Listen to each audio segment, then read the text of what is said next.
This is the 2019 Kanye West. We get constant advertisement for strip clubs and other things like that. But then we bring up the name of Jesus, we're told to be quiet, quiet that down.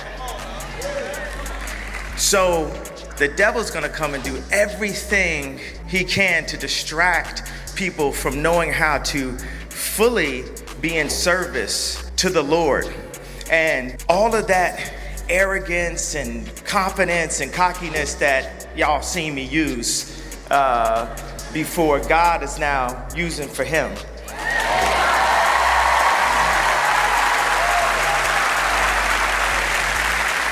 Because every time I stand up, I feel that I'm standing up and drawing a line in the sand and saying, I'm here in service to God, and no weapon formed against me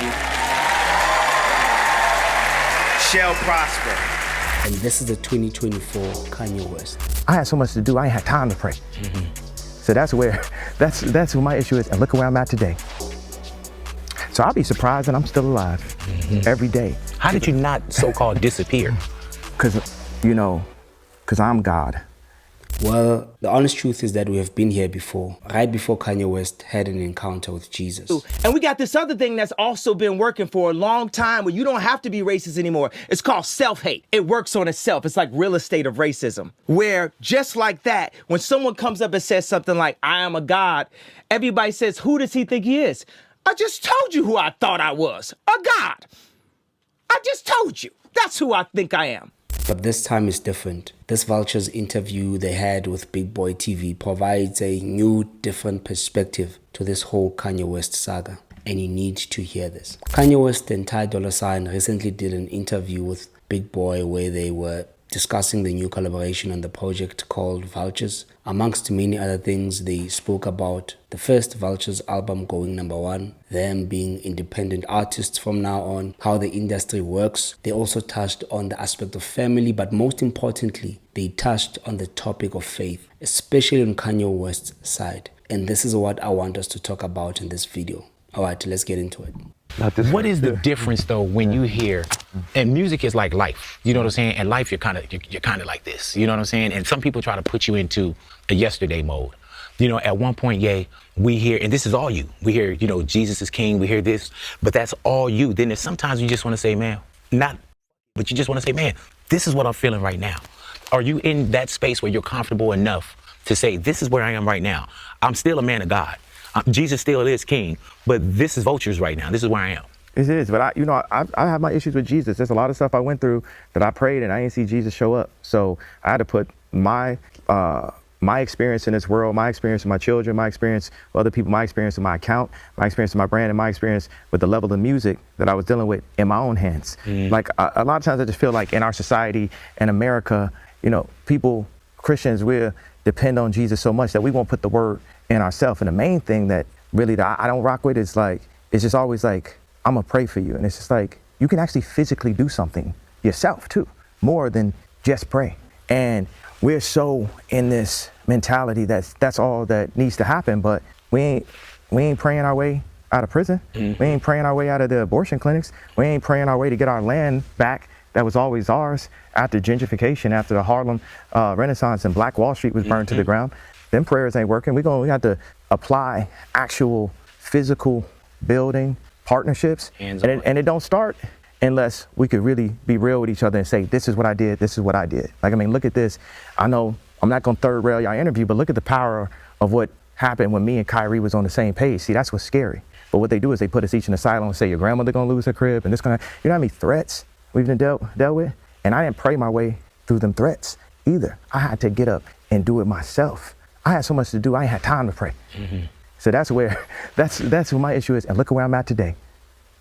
So Kanye West here is saying that he has his issues with Jesus. He didn't show up when he needed him the most. You'd actually be shocked that this is pretty much common around people who choose to leave the faith. Many just say God didn't show up at a certain moment in time, and therefore I don't think that this whole thing actually makes sense. Or me following a God who's not there when I need him the most is something that I want to work with. And I saw many people speculate that Kanye West here is actually referring to him not being able to keep his family together, and of course his divorce with his ex-wife Kim Kardashian. Now the problem with Ye and Christianity today is that we love Jesus when all is going well. But when things go south, we tend to blame God. We tend to blame God for our own actions. And for some, this can be a way to cope with negative outcomes or a means to make sense of suffering and injustice in their lives. Some may not have a clear understanding of personal responsibility or may be overwhelmed by circumstances and find it easier, therefore, to attribute their situation to a higher power. Others might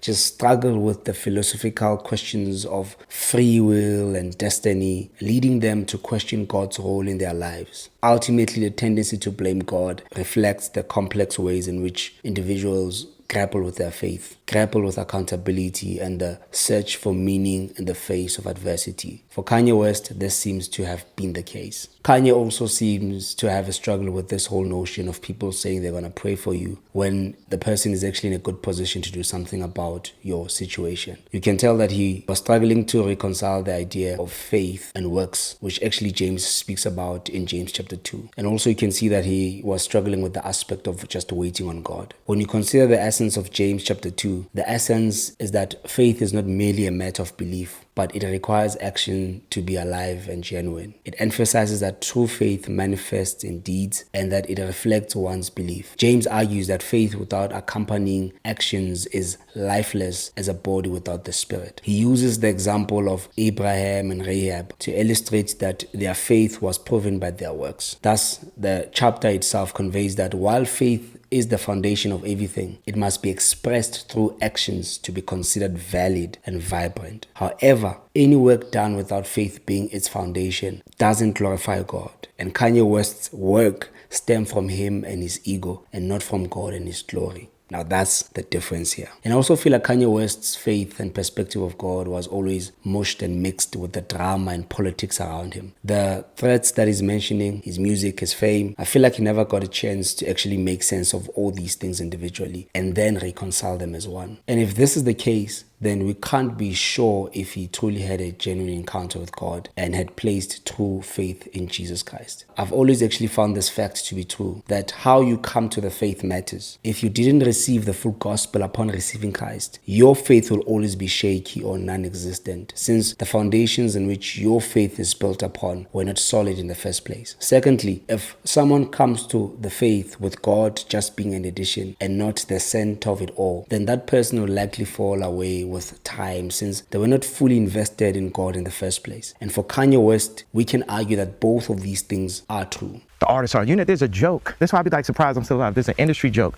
There's two jokes. One joke that a friend of mine, I'm not gonna put on blast because it's just about the joke more than it's about the name. He says, he is a manager. He said, you know what I hate about artists? They take 80% of my money. Wow. And the other joke they had is, what would we do if artists figured out their own distribution? And the punchline is, we'd have to kill them. So I'll be surprised that I'm still alive every day. How did you not so-called disappear? Like, because that's a hell of a fight. Because I'm God. And anyone who disagree, I'm the God of me. And you can't tell me who I am. I can't tell y'all. I could tell y'all. It's y'all job to listen. I'm the God of me. I don't know if I'm in heaven already and shit. I got number one. For all you know, I might be on like a fourth dimension version of the lifestyle. I don't know. Like I said, I must have died in this accident. It must be heaven.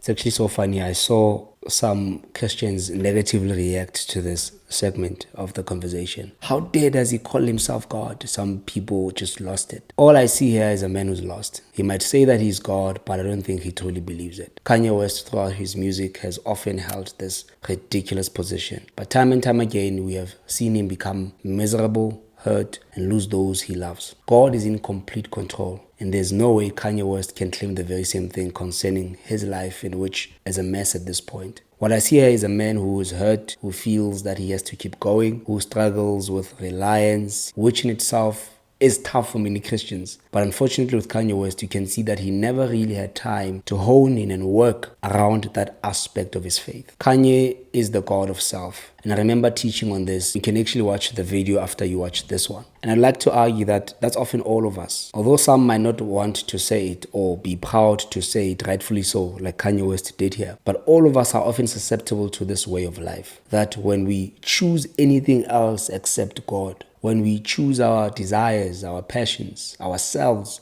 than we do God. In that moment in time, we worship at the altar called self, where all of us have made ourselves God. It feels like victory favors the brave.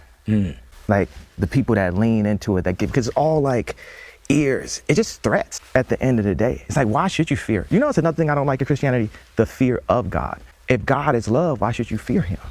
Because you place one fear, you get another fear, you get another fear. What do you have at that point? You're easily controllable. You're easily sellable. You're easily contracted because you have this fear on you.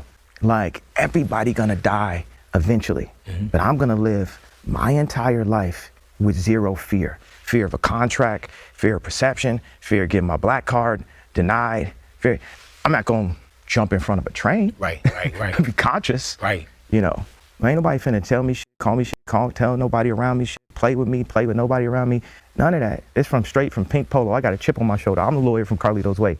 Every label, every contract, any type of phone calls, we number one. Out of everything he said, this is the most stupid thing he said throughout the entire interview. Funny enough, him calling himself God, they didn't move me because I saw the vanity in his eyes when he said that. But this one is just silly. When the Bible speaks of the fear of God, it refers to a profound respect and awe for God's power, holiness, and authority. It's not about being scared of God, but rather recognizing his sovereignty over all aspects of life and aligning our will and actions to his will. In fact, I don't think he knows this, but this fear is seen as a positive attribute that leads to wisdom, obedience, and worship that is driven by true love and trust in God. So I think this take is ridiculous. Now, what is the takeaway from all of this? Well, now we understand why Kanye West did a 360 on God and why he decided to embrace his old way of life. Now, a beautiful question that can come from all of this is, why do people struggle to trust God and tend to serve self?